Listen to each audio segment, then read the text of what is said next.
নমস্কাৰ সকলোকে চুবুৰ official YouTube চেনেললৈ স্বাগতম জনাইছোঁ। তোমালোকৰ মাজলৈ আজি মই অসমীয়াৰ গুৰুত্বপূৰ্ণ কুৱেশ্যন এনচাৰ কিছুমান লৈ আহিছোঁ, যিখিনি তোমালোকৰ 2023 বৰ্ষৰ হায়াৰ ছেকেণ্ডেৰী পৰীক্ষাৰ বাবে গুৰুত্বপূৰ্ণ হ'ব। গতিকে তোমালোকে নিশ্চয়কৈ আজি ভিডিঅ'টো শেষলৈকে স্কিপ নকৰাকৈ চাই যাবা। যদিহে তোমালোকে আমাৰ চেনেলটো নতুনকৈ চাই চেনেলটো ছাবস্ক্ৰাইব কৰি নটিফিকেশ্যন বেলটো অল কৰি ৰাখিবা। তো ব'লা আজি ভিডিঅ'টো আমি আৰম্ভ কৰোঁ।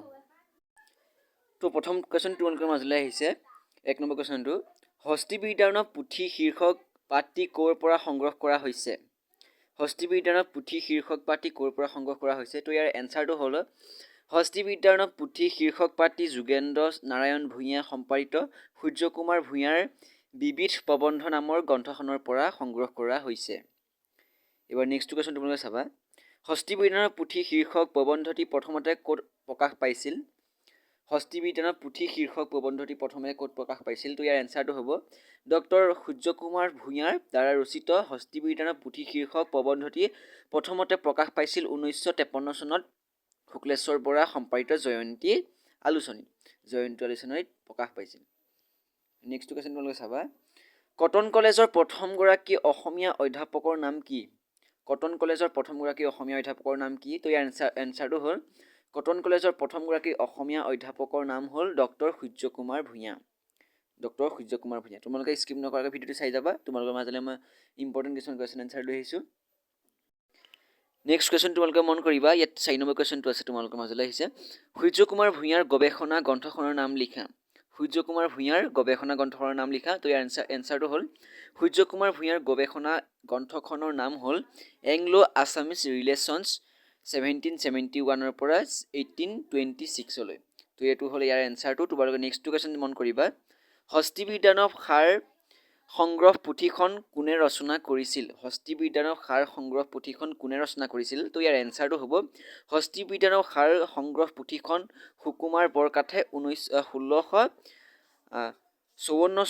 শকত অৰ্থাৎ 1734 খ্ৰীষ্টাব্দত ৰচনা কৰিছিল। 1734 খ্ৰীষ্টাব্দত ৰচনা কৰিছিল। তো এইটো এনচাৰটো হৈ গ'ল। তোমালোকক নেক্সট কুৱেশ্যন কৈছোঁ মই। এইবাৰৰ কুৱেশ্যনটো আহিলে তোমালোকৰ মাজলৈ। ভাৰতীয় আদৰ্শত বৈৰাগ্যৰ স্থান কেনেকুৱা? ভাৰতীয় আদৰ্শত বৈৰাগ্যৰ স্থান কেনেকুৱা? তো ইয়াৰ এনচাৰটো হ'ব ভাৰতীয় আদৰ্শত বৈৰাগ্যৰ স্থান অতি উচ্চ। অতি উচ্চ। নেক্সট কুৱেশ্যন মন কৰিবা। ভাৰতীয় সংস্কৃতিৰ মূল আধাৰ কি? ভাৰতীয় সংস্কৃতিৰ মূল আধাৰ কি? তো ইয়াৰ এনচাৰটো হ'ব ভাৰতীয় সংস্কৃতিৰ মূল আধাৰ হৈছে বেদ। বেদ হৈছে ভাৰতীয় সংস্কৃতিৰ মূল আধাৰ। নেক্সট কুৱেশ্যন মন কৰিবা। কৰ্ম আৰু কৌশলক ভগৱদ গীতাত কি যুগ বুলি কোৱা হৈছে? কৰ্ম আৰু কৌশলক ভগৱদ গীতাত কি যুগ বুলি কোৱা হৈছে? তো ইয়াৰ এনচাৰটো হ'ব কৰ্ম কৰা কৌশলক ভগৱদ গীতাত কৰ্মযুগ বুলি কোৱা হৈছে। এইটো হৈ গ'ল এনচাৰটো। এবাৰ তোমালোকৰ নেক্সট কুৱেশ্যন কৈছোঁ। নেক্সট কুৱেশ্যন আহিলে তীৰ্থনাথ শৰ্মাৰ কাব্যগ্ৰন্থখনৰ নাম লিখা। তীৰ্থনাথ শৰ্মাৰ কাব্যগ্ৰন্থখনৰ নাম লিখা। তো এনচাৰটো হ'ব তীৰ্থনাথ শৰ্মাৰ কাব্যগ্ৰন্থখনৰ নাম হ'ল কামসেন্দুৰ। কামসেন্দুৰ হ'ল তীৰ্থনাথ ভূঞাৰ কাব্যগ্ৰন্থখনৰ নাম। তো ইয়াৰ নেক্সট কুৱেশ্যন মন কৰিবা। তৈত্তিৰীয় উপনিষদৰ প্ৰথম উপদেশ কি?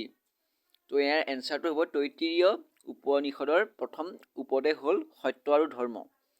উপদেশটো হ'ল সত্য আৰু ধৰ্ম। তাৰপাছতে আছে অৰ্থাৎ সত্য ক'বা আৰু ধৰ্ম আচৰণ কৰিবা।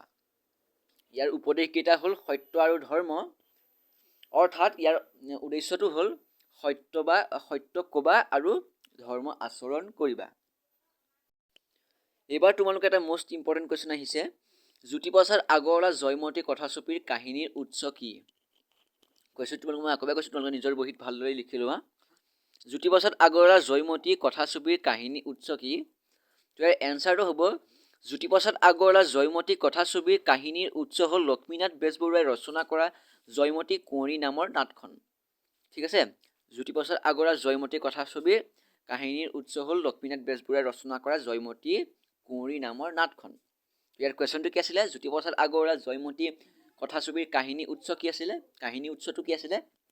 তো এনচাৰটো হ'ব জ্যোতিপ্ৰসাদ আগৰৱালা জয়মতী কথাছবিৰ কাহিনীৰ উৎস হ'ল লক্ষ্মীনাথ বেজবৰুৱাই ৰচনা কৰা জয়মতী কুঁৱৰী নামৰ নাটখন।